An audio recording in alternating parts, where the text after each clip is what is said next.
こんにちは。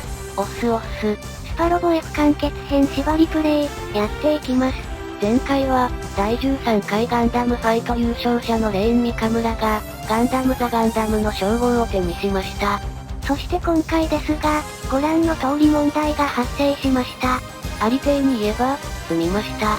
というのも、打ち上げ基地に敵を侵入させないようにするというステージなのですが、射程内に味方がいても基地侵入を優先する敵が一定数いる上、それら以外の敵も基地が近いと侵入を優先するという、とにかく基地をぶっ壊したるという明確な意思に対し、単純な戦力不足で倒しきることが不可能でした。まさかポセイダルでもゲストでもなく、東方腐敗でもなく、暗黒大将軍に済まされることになるとは。ということでこのステージですが、例外的な措置を取ります。これまで縛り対象の機体は強制出撃時を除き、出撃させていませんでしたが、出撃をさせます。ただし、精神コマンドの使用と、攻撃や修理補給などの経験値が入る行動は禁止です。つまるところ、基地の上にいるだけってことです。それらの機体が狙われた時に反撃できないから、なるべく出撃させたくないんですけどね。さすがに戦力が少なすぎる地上編。ここに来て無理が来たということか。ということでそんな感じでスタートです。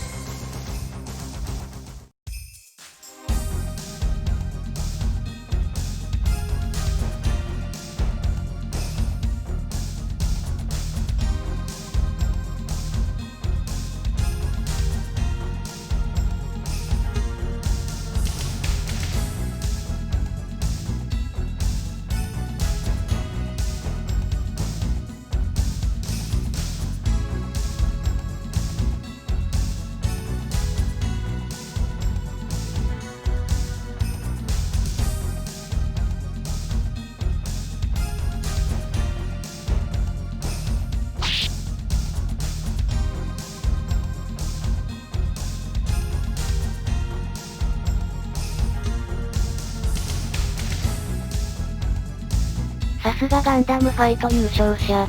言葉の重みが違う。完全に優勝者がレインさんになってます。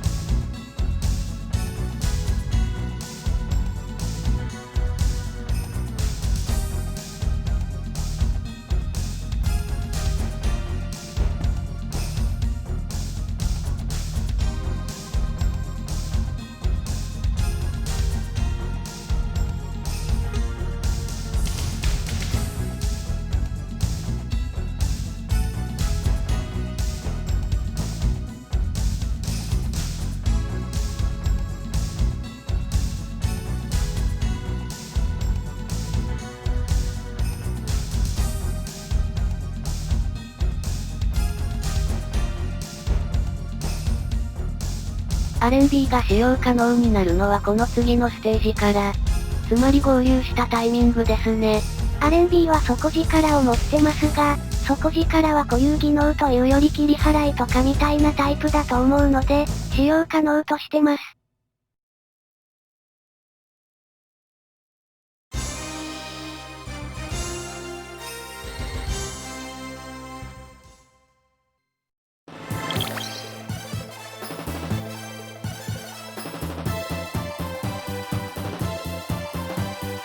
ということでたくさん出撃させます。出撃枠すべて出撃させるなんて、最終ステージまでやってもほとんどなかったのに。まずは縛りキャラたちを基地に向かわせます。打ち上げ基地は左下がピロット出てるので、普通の基地より少し大きいです。その他特徴としては HP やエネルギーの回復量が普通の基地よりも多く、30% 回復となっています。そしてこの右下と左下の敵、こいつらがこっちを無視して基地に侵入してくる奴らです。一応その他にも無視してくる奴らはいますが、まずこいつらが止まりません。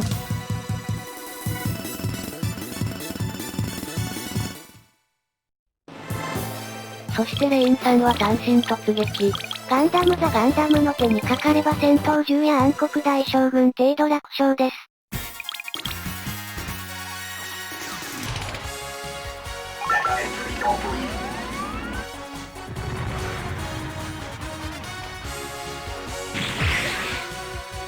しっかりしなきゃ。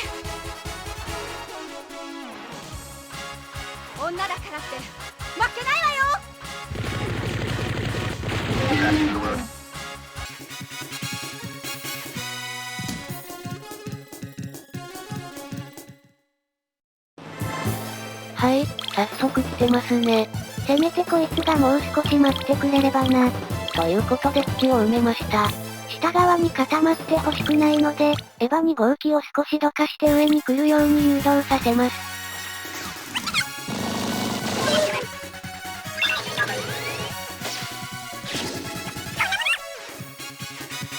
こうやって向かってきてくれる敵は攻撃と反撃で削っていきましょう。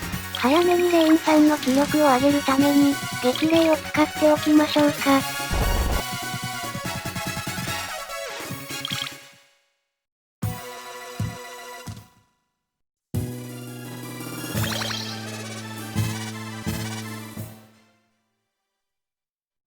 戦闘銃が4体増えました。この4体もこちらを無視して基地に突撃していきます。無視する敵が多いこと。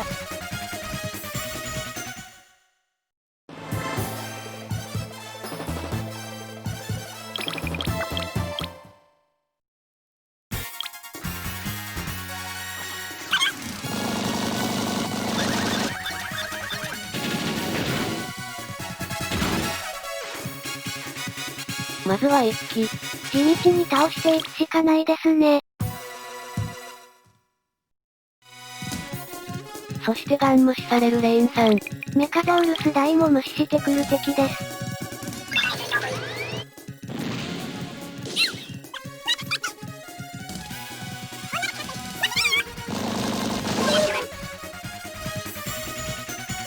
上を開けておいたので敵が上気味に移動しながら集まってきてますね。ある程度固まってくれればまとめてオーラの馬砲の射程に収めやすくなるからな。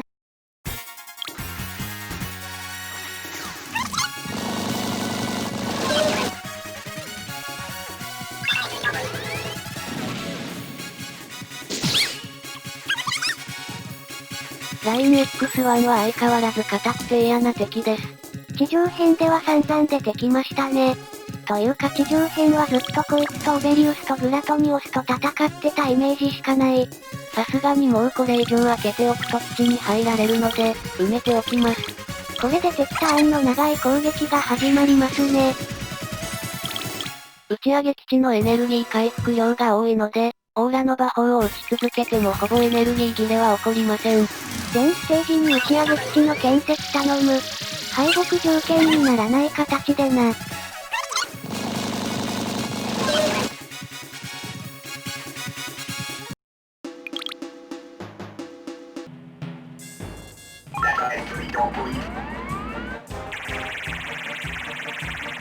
バー引くわけないでしょ。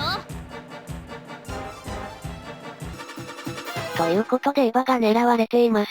エヴァンゲリオンとかいう機体強すぎて敵の攻撃効く気がしません。エヴァは防御面はいいが攻撃面がクソ弱いとはよく言ったものですが、バレットライフル、バレットガンはライジングガンダムのマシンキャノン、ビームマシンガンと同じ威力。プログレッシブナイフはライジングアローより100高いです。おかしいな。普通に攻撃力低くないじゃんって思ってしまった。防御面に関しても、シンジ君がシンクロ率の関係で回避命中がアムロを超える化け物なのはよく知られることですが、走行値は F91 より300ほど低い、初期戦。コウさんが F91 に乗ってたので、散々被弾しまくってきましたが、しっかり改造して、防御するところは防御すれば、一撃で4000を超えることってほとんどないんですよね。量産型ニューガンダムが F91 よりも低い初期値1200だってことも考えると、バランシュナイルクラスの攻撃力がないと、そうやすやすと AT フィールドが破られることはないんじゃないだろうか。以上、F 完結編でもシンジ君以外のエヴァも強いのでは説でした。精神コマンドもなんだかんだ優秀だしな。綾波なんて魂集中ひらめきと必須どころは抑えてあって、さらに夢も持ってるし、自爆と身代わりは知りません。一つや二つ使わない精神コマンドがあってもなんとかなるって、ウイングチームが教えてくれた。まあ一番の問題は宇宙適性がみんな B ってことなんですけどね。一番の大問題だった。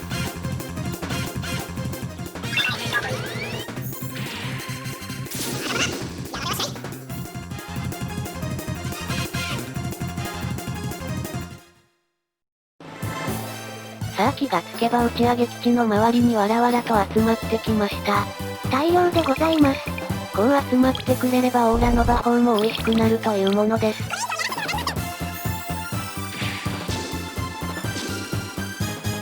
一番当てて欲しかったやつだけ外すのず。必中かけないで当てれるかどうかは微妙なラインなんですね。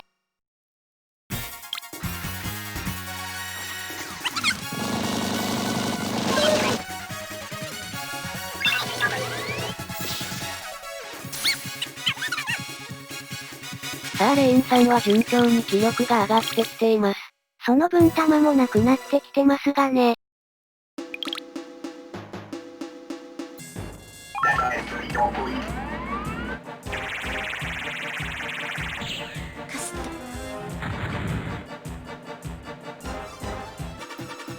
なんていうかこう、エヴァの強さを改めて実感してます。こんだけ攻撃されて無傷ですからね。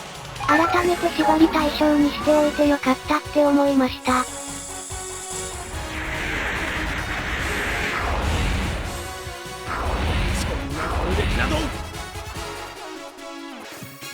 そしてギルギルガンもやってきました。スパロボといえば、みたいな機体ですね。もうすっかり姿を見なくなりましたね。最後に出たのはいつなんでしょうか。MX に出てたみたいなんで、それが最後でしょうか。もう16年前ですね。16年。というか MX ってそんな前か。時の流れとは残酷なものです。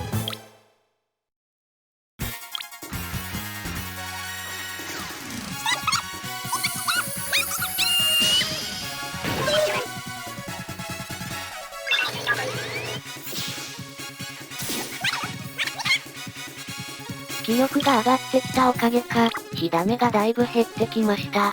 これなら修理装置役がいなくてもいいかもしれませんね。気力上がって硬くなったせいで、さっきライジングじゃなくてビューナスが狙われたし、ビューナスは適度に下げましょうか。基地に群がってる奴らはどうせエヴァにしか攻撃してきませんからね。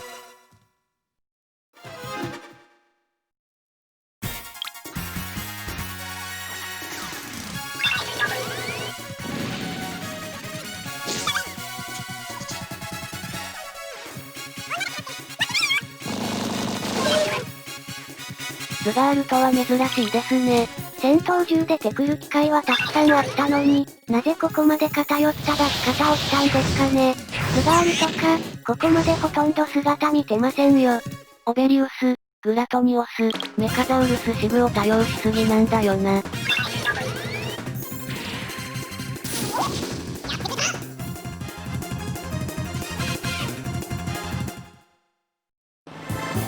だんだん暗黒大将軍も近くなってきました。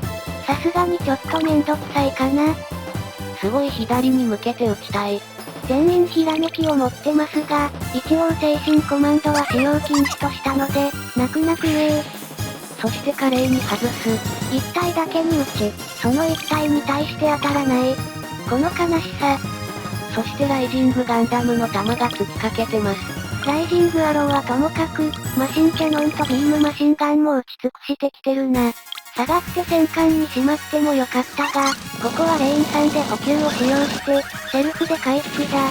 ここでヒット。今ライジングガンダムが相手をしてる奴らがこぞって基地に群がるからな。基地の方に寄られたら、エヴァを狙われて反撃で攻撃ができなくなるので、さすがにそれは回避したい。主に時間的に。プレイ時間が長くなればなるほど判断力が落ちていくのは、前回の東方腐敗のマップ兵器で痛感しています。上級覇王前衛弾の横の射程を、1回撃たれたのに把握できてなかったあたり特にね。ちなみにマップ兵器に対してマニュアルにするなっていうのをよく見かけるが、反撃設定を常時反撃するなにしていないのは CPU がおバカちゃんなので、ユーナスエースで回避を選択してしまうことがままあったからです。回避を選択すれば命中率 100% じゃない、いけるぜ、はさすがに強きすぎでしょう。マップ兵器に対して変えなかったのは、単純に長時間やってるとその判断まで至ってないのと、そもそもマップ兵器撃たれると思ってなかったからです。ご愛嬌ということにしておいてくれ。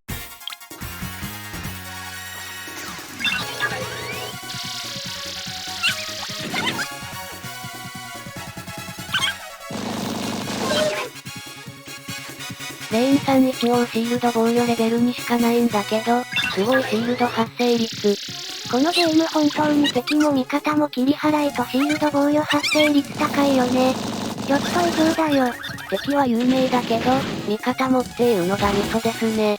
敵の攻撃は切り払い可能な攻撃がそこまで多くないし、シールド防御は被弾しないと発生しませんからね。逆に言えば敵の切り払いが多く感じるのは、自軍の主力武装が切り払い可能なファンネルだったり、スーパー系の格闘攻撃だからですね。実際、この縛りだとほとんど敵に切り払いされてません。だって主力がビーム兵器だから。泣きを見たのはデュオくらいですね。暗黒大将軍さん、命中率が。そしては解散。当たるもんですか。この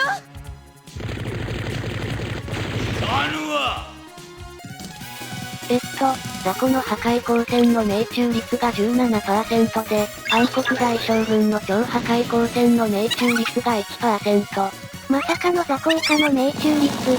雑魚が強化兵ばっかりで雑魚の方が強くなったら換算とかならいぼ知れず。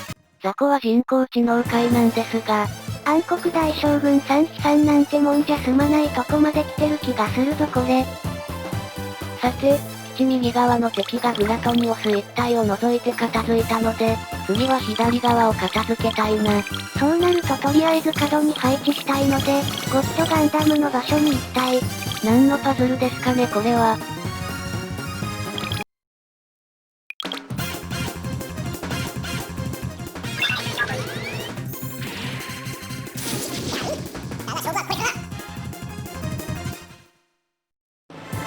基地の HP 回復効果が高いので、毎ターンクドロンの攻撃食らっても満ターンまで回復するプロ。狙いが分散されてるから、耐えるのも楽勝です。そしてまたも外しました。グラトニオスの回避値高いんか、結構避けられるな。いやそもそも必中かけないでイレ様が当てられるのがおかしいんですけどね。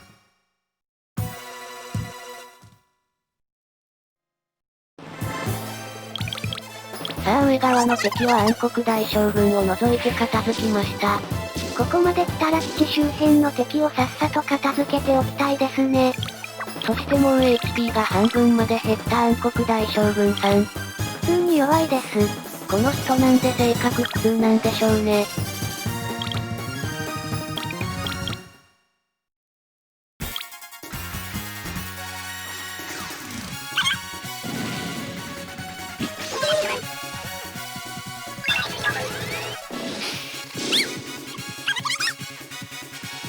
すっかりトラウマと化したヒートなぎなたでも十分なダメージが出ています。シュバルツという頼れる者がいなくなると、人は強くなるのです。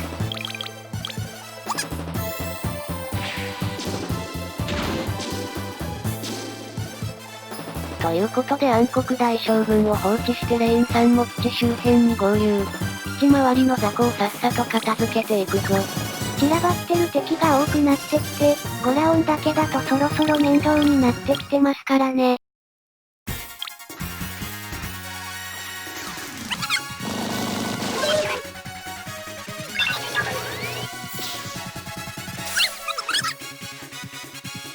メカゾールス支部のエネルギーがなくなりそうになってます。雑魚のエネルギーってなくなるんですね。これだけ放置されないとなくならないってことですね。暗黒大将軍、あなたに勝ち目はないわ。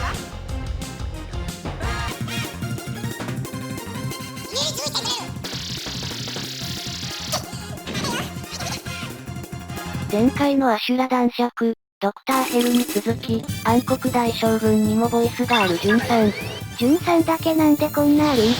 プロとかもボイス付きなんだろうか。このゲームでプロ使ったことマジで一回もないからわからない。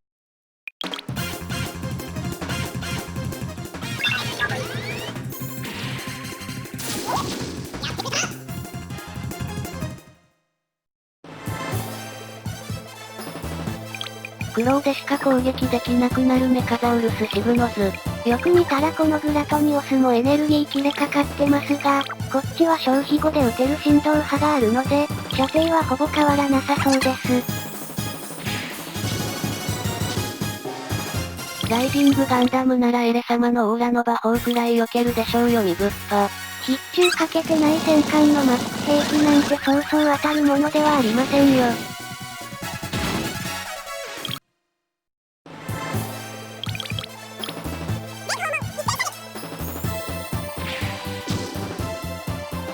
なんですかね。HP ミリになると外す仕様なんですかね。おとなしく必中をかけましょう。おとなしく必中をかけましょう。そしてライジングガンダムはまたも弾が切れかかってるので一度帰還。補給したにもかかわらず弾切れするっていう。左側のグラトニオスはもうミリなので、次の標的は右の2体。いい感じにまとまってます。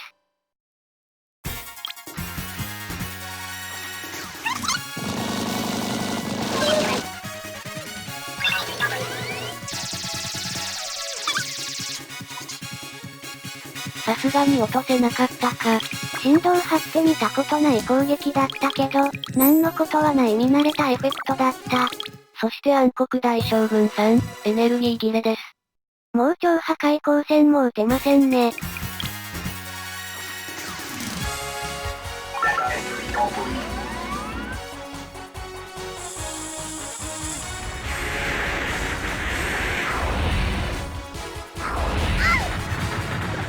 私だって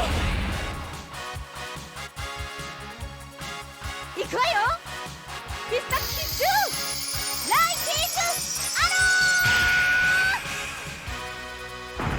ジングギルギルガン予想以上に脆い。半分くらいまで減ったところを見ると、HP は2万程度でしょうか。そこら辺の戦闘銃が1万6000とかあるんで、雑魚と大差ないですね。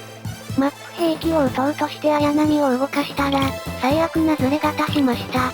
角に動かしたらまあそうなりますわな。こうなったらアスカも角に動かすことで、両方とも角に来させる作戦だ。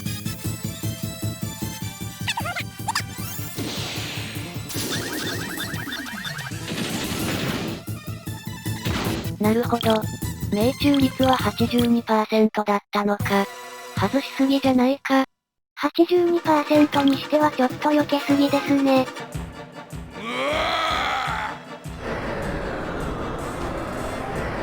何さそんな攻撃。ということでもちろん聞きません。というかこいつレーン無視してアスカの方に突っ込んできたな。これじゃもう反撃で暗黒大将軍を減らせないか。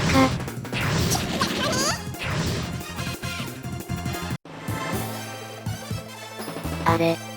なんか暗黒大将軍エネルギー回復してなかったか。なんか全回復してましたね。さっきエネルギーゼロになったのに。そもそもさっきエネルギー8しかなかったのに、なんでハリケーン撃てたんだ。ハリケーンって消費銃だろうに。暗黒大将軍さん、まさかのチートですか。そんなところチートするならもうちょっと他にチートする部分あったでしょうに。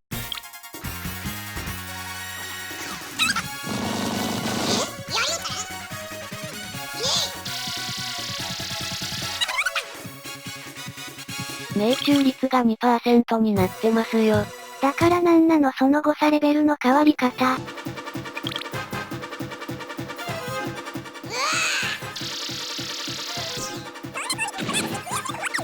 そしてもちろん超破壊光線も効きません。知ってた。さあ綺麗に誘導できました。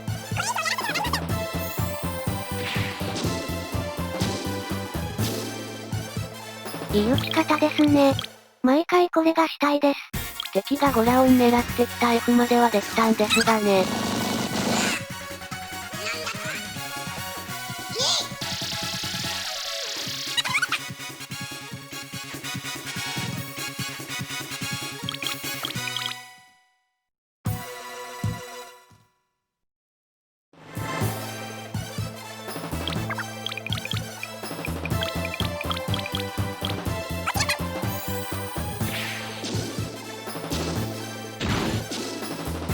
暗黒大将軍さん、残りミリです。これで終わりですね。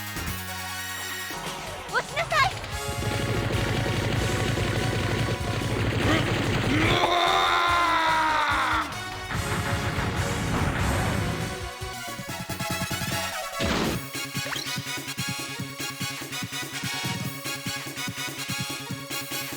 暗黒大将軍撃墜。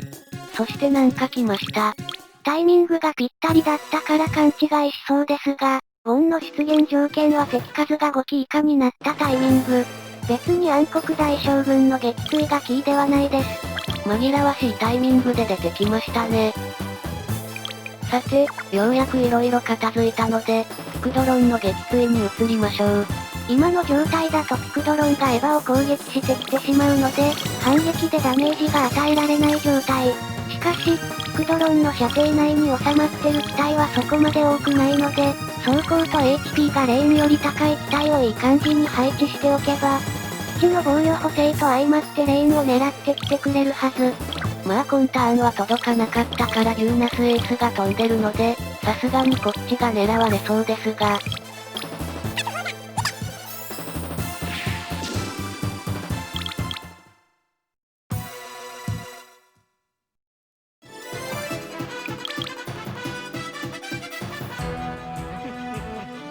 死ねえ、死ねえ。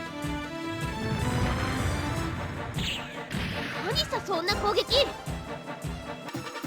ということで結構なターンすっ飛ばしてゴンがやってきました。ゴッドガンダムでも狙ってくるのかと思いきや、普通にアスカ狙ってくるんですね。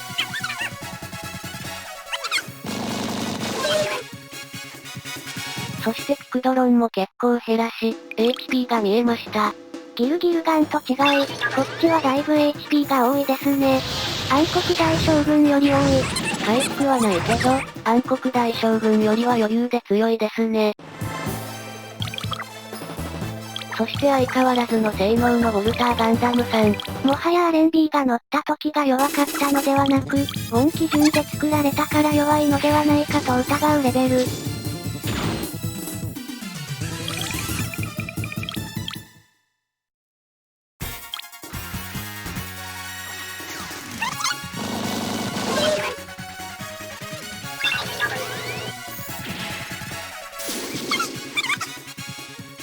ピクドロンの攻撃が案外痛いです。さすがピクドロンといったところでしょうか。一矢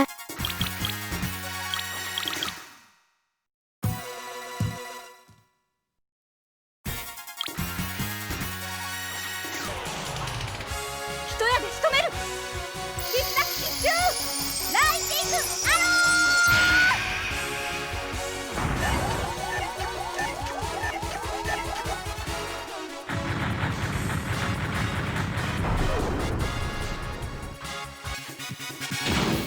ピクドロンを撃墜。残りはギルギルガン、ウォン、なんか戦闘銃が一体です。この長いステージもようやく終わりが見えてきました。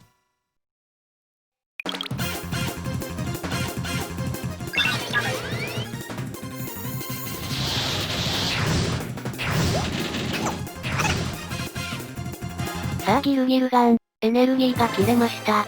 毎ターンエネルギー消費の大きい武装を連発してればそうなりますね。はい。単体へのオーラの魔法は外すもの。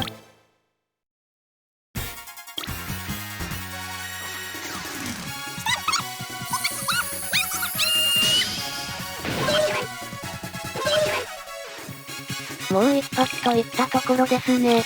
だいぶ脆いです。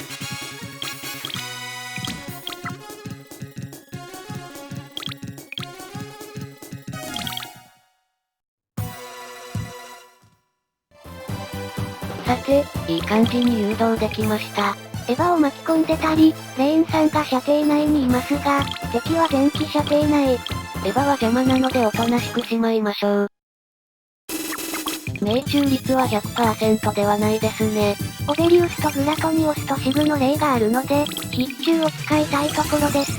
レーンさんは弾回復が必要だったので、しまい前ます。方の敵に攻撃を集中せよ。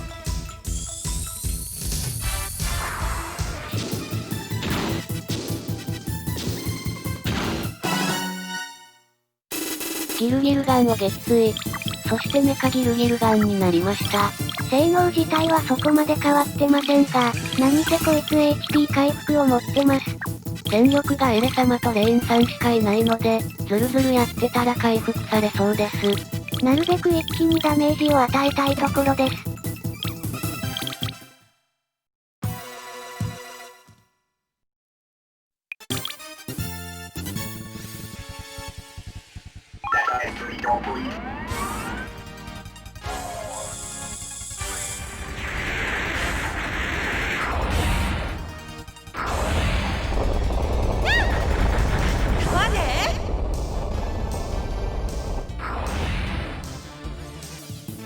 結構食らいますね。宇宙スペースナンバーワンさんが空飛んで敵系効果受けれてないとはいえ、なかなかの威力です。と思ったけどボンでも結構食らうので、宇宙スペースナンバーワンさんが脆いだけかもしれません。宇宙スペースナンバーワン痛いだけ問題。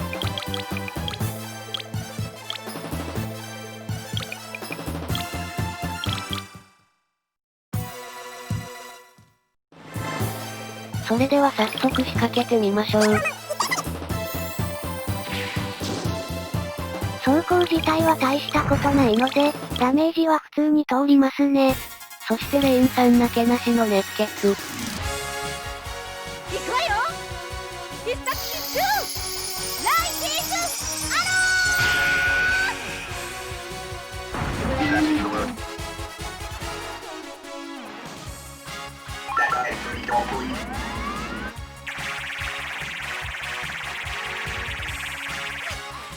やらせない。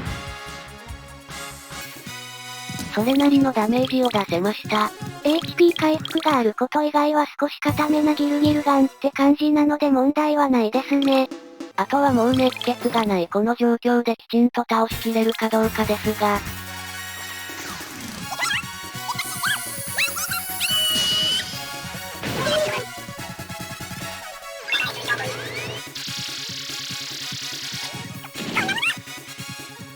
クリティカルって素晴らしいですね。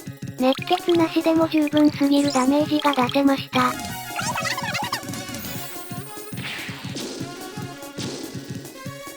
なんでこの人言ってるの？しぶとすぎませんかね。さてそれじゃあ締めです。5ラウンドでまとめて片付けてしまいたいので、HP 回復した分くらいは削りたいです。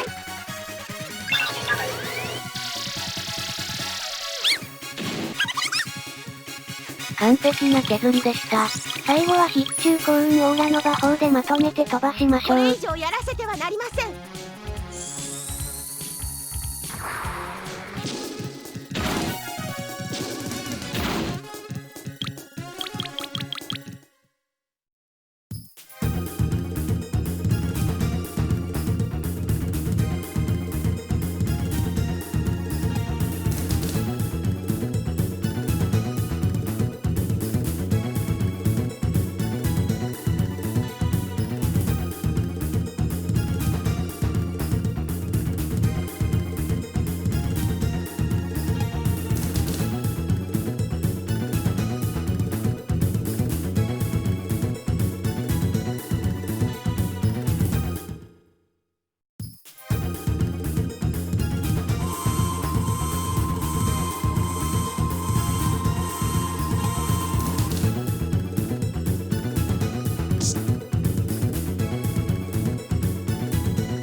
ということでドモンさんソロ出撃です。気力が勝手に上がってくれて助かりました。敵はオン1人なので、さっさと決めましょう。この時のためにサイコフレームをゴッドガンダムに装備しておいたのです。でゴッドフィンガー空中に撃てないじゃん。ここまで1回も使ってなかったから、完全に忘れてた。仕方ないので気合を使って赤破天狂剣を。熱血も使用して合成に行きます。行くぞ流派東腐敗の名のもとに俺のこの手が真っ赤に燃える。勝利をつかめと轟き叫ぶ。さあくれゴッドフィンガーゼキャ天井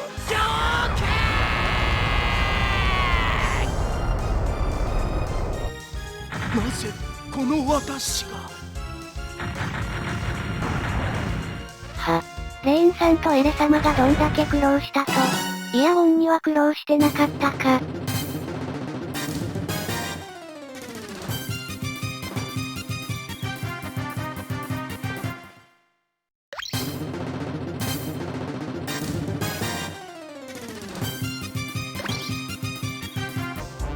人の恋路を邪魔するやつは歯に蹴られて地獄へ落ちろ。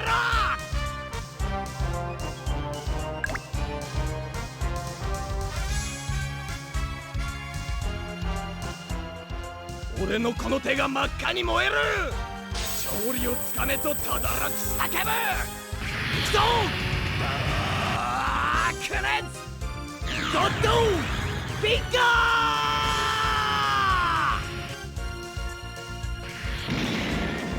ヒートエッド。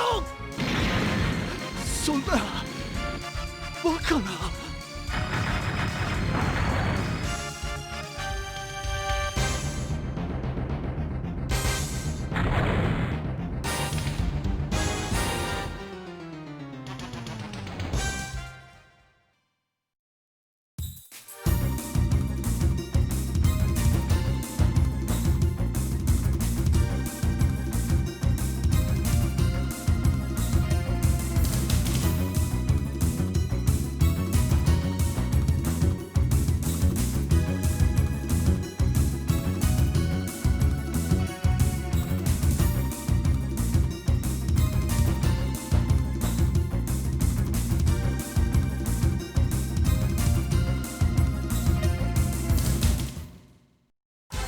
ということで、クリアです。